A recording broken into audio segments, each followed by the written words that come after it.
The transcendental object at the end of time, and I like that image because alchemists used to talk about what they called the scintilla, which is simply Latin for spark.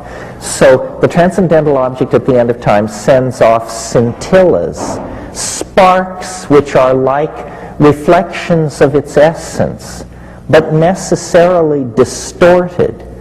Well then, ranged all around this transcendental object and at greater and lesser distances are all the people who have ever lived. And if you are a Buddha, a Christ, a Muhammad, a Guru, somebody or other, and you are, what that means is that you have been struck by a scintilla of reflection from the transcendental object. And so you, as it were, have assimilated its essence into your being, and now you must act it out.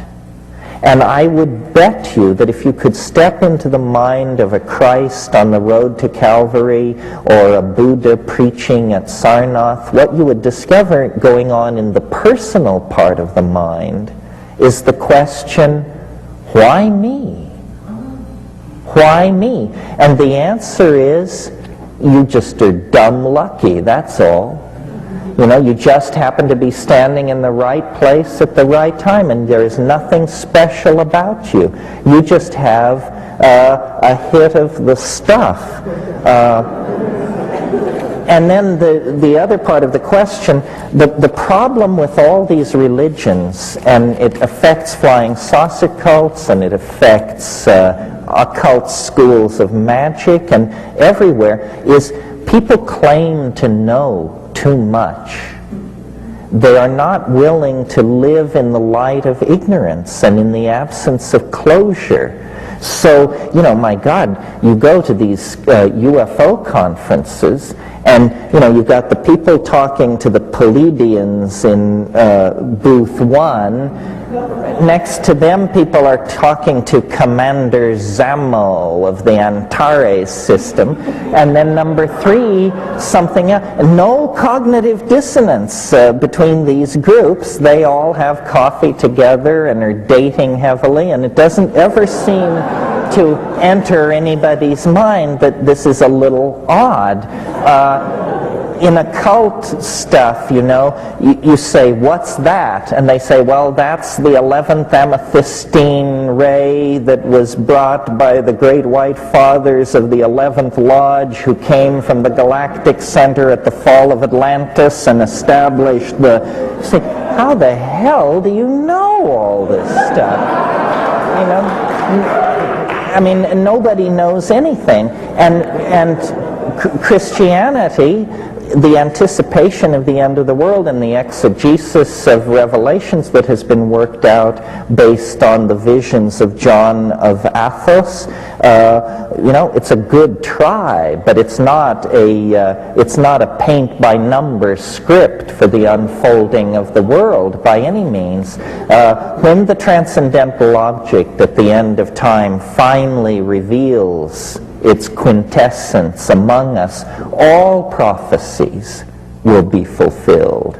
All religious ontologies will find themselves somehow vindicated and somehow humbled in the same moment, because they were, in fact, in Wordsworth's wonderful phrase, intimations of immortality. But you don't need to rely on these sanctioned intimations of immortality. You can have your own simply by taking 5 grams in silent darkness on an empty stomach after you've unplugged the phones on a Saturday night in your apartment.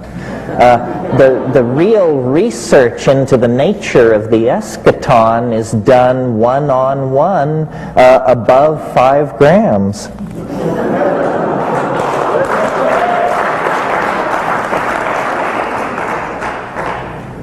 Well, let's see here.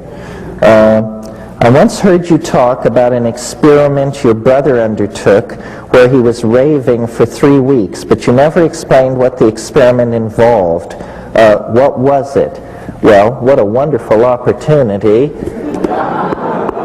true hallucinations. I never talked about this, even often to very dear friends of mine. I mean, there are people who've known me for 20 years who I never told this story to because I think it takes as long to tell as it takes to read this book. You know that wonderful scene in Wells' Time Machine when he comes back to his gentleman's club and he says, "Gentlemen, this is no tale to be told over greasy plates." Well, similarly with this. So I didn't also want to make it the basis for my public career because this is real well, I almost said nutty stuff.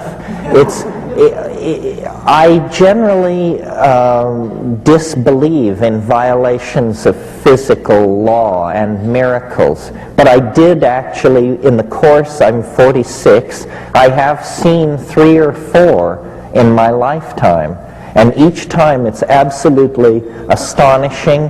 Whole worlds of possible questions are instantly answered.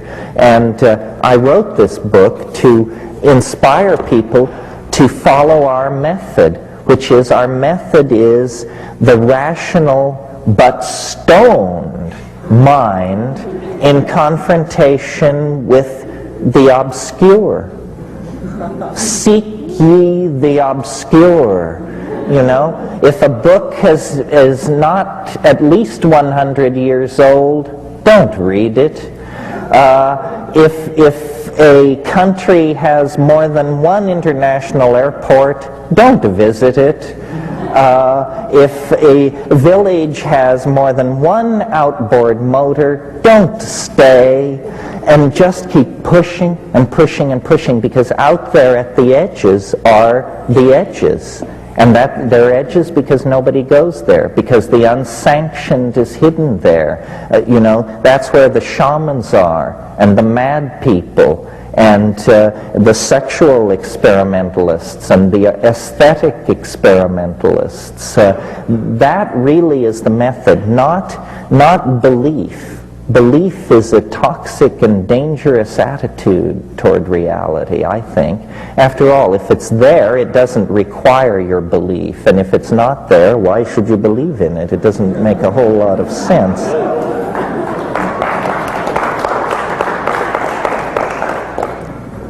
By eliminating money and the separateness that it causes, could the world be saved by sharing the resources and the work and eliminating all the unnecessary waste of energy and needless competition and consumption? Well, I'm not sure how money could be eliminated. See, I'm a funny person. I vacillate between, I have a very strong impulse toward political action and save the world and round up the miscreants and set things right. That's part of my thing. But I also have this incredibly evolved sense that it's a done deal, that it's okay, that the main task is a certain alertness and attention to one's comrades, and that it will all unfold through the intercession of the transcendental object at the end of time. People say this is a contradiction. Fine, it's a contradiction. I mean, what are we doing here anyway? Is life supposed to be simple? But I preface that by saying, one time somebody in a group like this challenged me and said, "You're always talking about the peril of the planet and one thing and another. Why don't you ask the mushroom how to save the planet?" And so then I thought that was kind of a facetious and challenging thing to propose. But the next time I found myself capable of asking the question, I did. And the mushroom hesitated, and now I pass this on to you as pure fungal hearsay on the networks. I said to the mushroom, "So how can we save the world?" And it hesitated roughly a third of a second and said every woman should bear only one natural child. I thought about this for a long time before I ever publicly mentioned it to anyone. And I realized, you see, I think that what is destroying us are two things.